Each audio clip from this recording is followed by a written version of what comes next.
how are you communicating nema sponsors the impact of dominating? What are the benefits and all that? Are they seeing any results and all that? When we are fundraising for these children, especially if we are targeting a particular group of children, what we do is we make sure we sell the talent or the skill that the child has, the benefits of funding him that we get in the near future after funding. Yes. Like, for example, I'm giving an example of maybe a child who is talented in singing. And then we are like looking for musical instruments for that child. We showcase what that child can do, so that the funder say, okay, if I give more to this child, then this child is able to do this and that and that, and this one is going to be a successful singer or presenter in future. So we showcase what the children can do. We showcase what the gap, how the gap can actually affect the milestone development of the child. Like, for example, Managashaya school fees. Already we know Grinagari intelligent, which and that child can never be, maybe say education-wise, maybe even get to university, because Anagachito share that kind of assistance, so that Anita continue from grade 1 maybe up to university level. Wow. Okay. Thank you, Mama. It was a great session, a great season, a great episode where we were hosting Mrs. Ruth Bikwa, the director and founder of Hopeville Zimbabwe.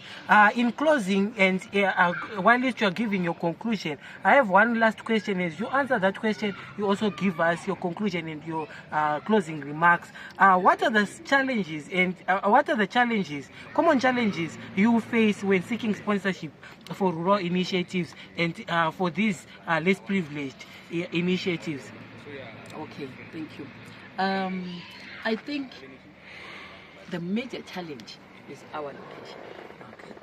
And I say location, not many sponsors really get down.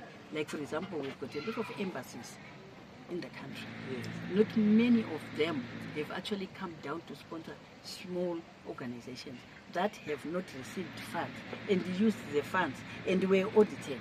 But you cannot start by using funds that you don't have. Yes. You have to start somewhere.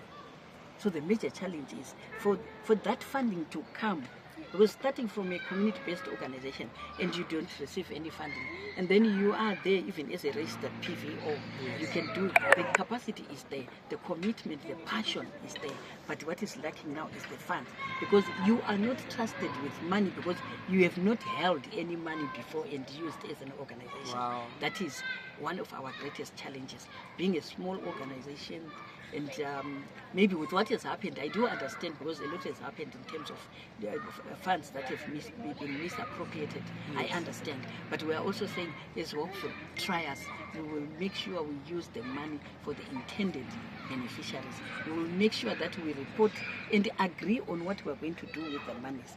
If there is any change, let's suppose things change and we wish the money can be used for something else. We are not the type of people who will just take the money and use and then report later that we used the money here. Yes. Even with the evidence, we still respect our funders, we respect the donors. We'll go back to them and say, okay, we have got this challenge that we have. And here is the funding that you have given us to do this and that and that. But now things have changed. Like, for example, yes, looking at the issue of COVID, yes, things were changing towards mitigating COVID and for the children. So instead of us saying, COVID, education, yes, we wouldn't do that.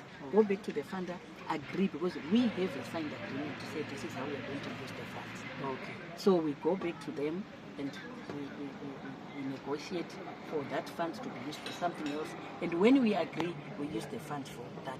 If we don't agree, we continue to see how we can roll out what we had initially agreed on. Wow. Thank you, Mama, for such a great insight. And this is your boy, Ambassador Marco, hosting Mrs. Ruth Bikwa from Hopeville, Zimbabwe. And hopefully we'll get more sponsors from our viewers and more sponsors, people and more volunteers that are willing to help Miss Ruth Bikwa to do such great initiatives. Don't forget to like, subscribe, and share our videos. And contact reach out to Miss Ruth Bikwa with your donations. This is your boy signing out. Thank you.